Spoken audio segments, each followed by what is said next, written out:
ദൈവനാമത്തിന് മഹത്വം ഉണ്ടാകട്ടെ. യെശയ്യാ പ്രവാചകന്റെ പുസ്തകം 63 അധ്യായം 1 മുതൽ 3 വരെയാണ് നമ്മൾ നോക്കുന്നത്.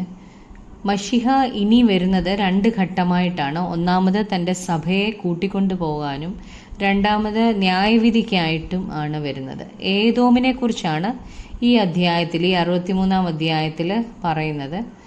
ഓബദ്യാവിൻ്റെ പ്രവചനത്തിൽ പറയുന്നത് അവസാനം ഒരു യുദ്ധമുണ്ട്, യാക്കോബിൻ്റെ പുത്രന്മാരും ഏശാവിൻ്റെ പുത്രന്മാരും തമ്മിൽ. ഏദോമ്യർ ഏശാവിൻ്റെ പുത്രന്മാരാണ്. ഈ യുദ്ധത്തിന് ലോകത്തിലെ എല്ലാ രാജ്യങ്ങളും ഏദോമിനോടുകൂടെ ചേരും.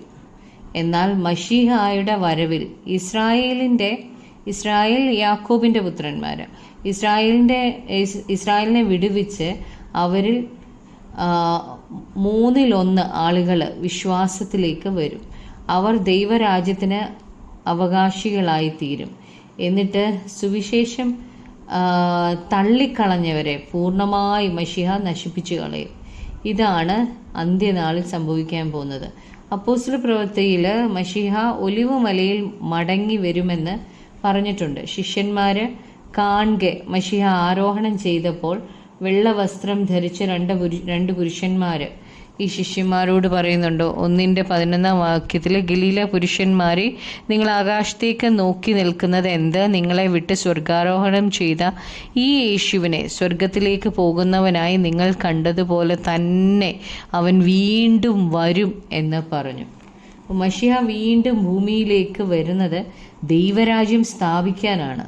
ഒലിവ് മലയിലാണ് മശിഹ കാലുകുത്തുന്നത്. മശിഹ തൻ്റെ ശത്രുക്കളെ തകർക്കുന്നത് ഹെർമഗദോൻ താഴ്വരയിൽ വെച്ചാണ്.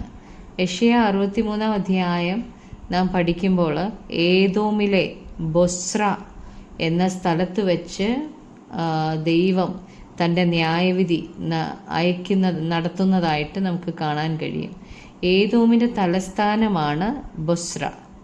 ഏദോമിനെ ന്യായം വിധിക്കുന്നത് ബൊസ്രായിൽ വെച്ചാണ്. ശത്രുക്കളെ തകർത്തതിന് ശേഷം മശിഹ രാജാവായിട്ട് 1000 ആണ്ട് വാഴും. യെശയ്യാ 63 അധ്യായം ഏദോമിനെ മശിഹ പരാജയപ്പെടുത്തുന്നതാണ്. 1 ഏദോമിൽ നിന്ന് രക്താംബരം ധരിച്ചുകൊണ്ട് ബൊസ്രയിൽ നിന്ന് വരുന്നോരിവൻ ആർ? വസ്ത്രാലങ്കൃതനായി തൻ്റെ ശക്തിയുടെ മാഹാത്മ്യത്തിൽ നടകൊള്ളുന്നോരിവൻ ആർ? നീതിയെ അരുളി ചെയ്യുന്നവനും രക്ഷിപ്പാൻ വല്ലഭനുമായ ഞാൻ തന്നെ. ഇവിടെ മശിഹായെ കുറിച്ചാണ് പറയുന്നത്. മശിഹ ഏദോമിൽ നിന്ന് ആണ് വരുന്നത്. തൻ്റെ വസ്ത്രത്തിൽ കറ പുരണ്ടിരുന്നു. എന്നാൽ തൻ്റെ വസ്ത്രം മഹത്വമുള്ളതായിരുന്നു. തൻ്റെ വസ്ത്രം രക്താംബരം പോലെ ചുവന്നിരിക്കാൻ കാരണം ദൈവം തൻ്റെ ക്രോധം തീർത്തു. മശിഹ തൻ്റെ ക്രോധം തീർത്തത് കൊണ്ടാണ്. മിലിറ്ററിക്കാരുടെ ശക്തിയോടെ, അതുപോലെ ശക്തിയുടെ മാഹാത്മ്യത്തിലാണ് മശിഹ നടന്നു വരുന്നത്. എന്നിട്ട് മശിഹ ദൈവരാജ്യം സ്ഥാപിക്കും. അവിടെ നീതി മാത്രമേ കാണത്തുള്ളൂ. 2 നിന്റെ ഉടുപ്പ് ചുവന്നിരിക്കുന്നത് എന്ത്? നിന്റെ വസ്ത്രം മുന്തിരിച്ചക്ക് ചവിട്ടുന്നവൻ്റേതുപോലെ ഇരിക്കുന്നതും എന്ത്?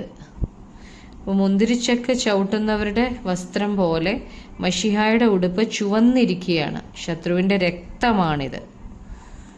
3 ഞാൻ ഏകനായി മുന്തിരിച്ചക്ക് ചവിട്ടി, ജാതികളിൽ ആരും എന്നോടുകൂടെ ഉണ്ടായിരുന്നില്ല. എൻ്റെ കോപത്തിൽ ഞാൻ അവരെ ചവിട്ടി, എൻ്റെ ക്രോധത്തിൽ അവരെ മെതിച്ചു കളഞ്ഞു. അവരുടെ രക്തം എൻ്റെ വസ്ത്രത്തിൽ തെറിച്ചു. എൻ്റെ ഉടുപ്പൊക്കെയും മലിനമായിരിക്കുന്നു. ന്യായവിധി പിതാവ് പുത്രന് ഏൽപ്പിച്ചു കൊടുത്തിരിക്കുകയാണ്. പുത്രനാണ് ന്യായവിധി നടത്തുന്നത്. മശിഹ മാനവജാതിയുടെ മുഴുവൻ പാപത്തിൻ്റെ ശിക്ഷ തനിയെ താൻ വഹിച്ചു, ക്രൂശിൽ താൻ വഹിച്ചു. അതുകൊണ്ട് താൻ ഏകനായിട്ടാണ് ന്യായവിധിയുടെ മുന്തിരിച്ചക്ക് ചവിട്ടുന്നതും. ഭൂമിയിലുള്ള സകല രാജാക്കന്മാരും കൂടി വന്നിരുന്നു. എന്നാൽ മശിഹ തൻ്റെ കോപത്തിൽ അവരെ ചവിട്ടി മെതിച്ചു കളഞ്ഞു. അവരുടെ രക്തം മശിഹായുടെ വസ്ത്രത്തിൽ തെറിച്ചു വീണ് മലിനമായി.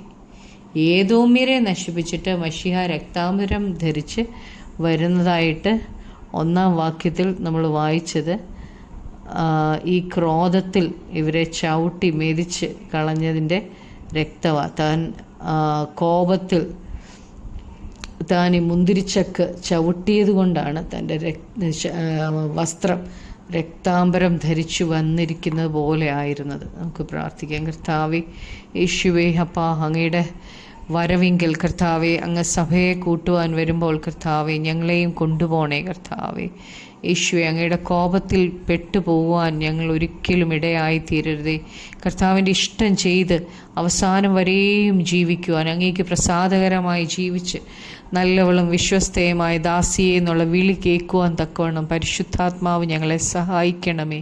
യേശു ക്രിസ്തുവിൻ്റെ നാമത്തിൽ തന്നെ ആമേൻ.